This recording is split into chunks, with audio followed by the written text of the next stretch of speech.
and merchant bank. I'm going to call Merrimer Davidson. Thank you, Mr. Chair.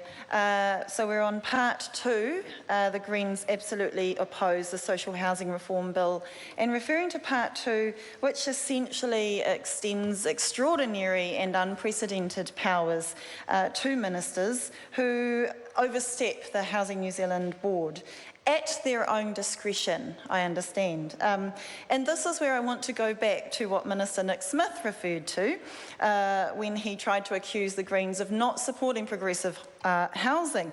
Mr. Smith, the Tasmanian Greens policy launched by Cassie O'Connor is about community housing and is with an organisation who have had 30 years of experience, and they were willing to take homes that weren't in a terrible state that weren't in a terrible state like the homes that were trying to be flogged off, and like the homes that Salvation Army said, no, those are terrible. So, Mr. Smith, there's quite a number of important distinctions here that you have tried to snap us back with.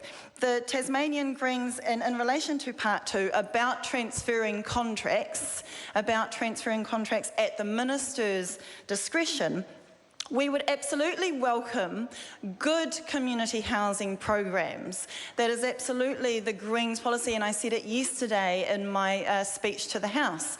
Good community housing programs with organisations who have the capacity and the experience and can deliver good, safe housing is absolutely part of an essential infrastructure alongside state housing. So, Mr. Smith, I wondered, I believe Dr. Mr. Smith, Honourable, I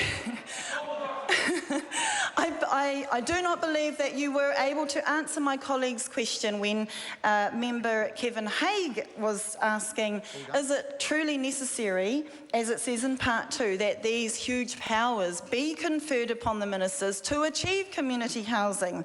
I want to ask, does the minister not have faith that Housing New Zealand can instead take instruction and take direction, and can you not just instruct the housing agency to do that? Do you absolutely need those huge powers conferred upon those ministers? And also, part two talks about these powers.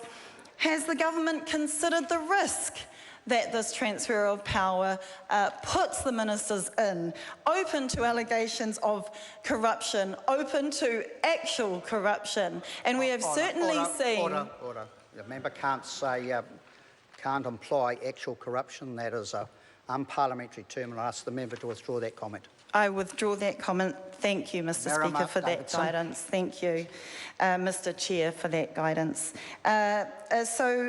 Instead I ask then, is the minister not concerned with the huge risk of allegations of corruptions that the ministers may face, or is it simply that it believes it can get away with what it wants? Thank you. Mr. Chairman. The Honourable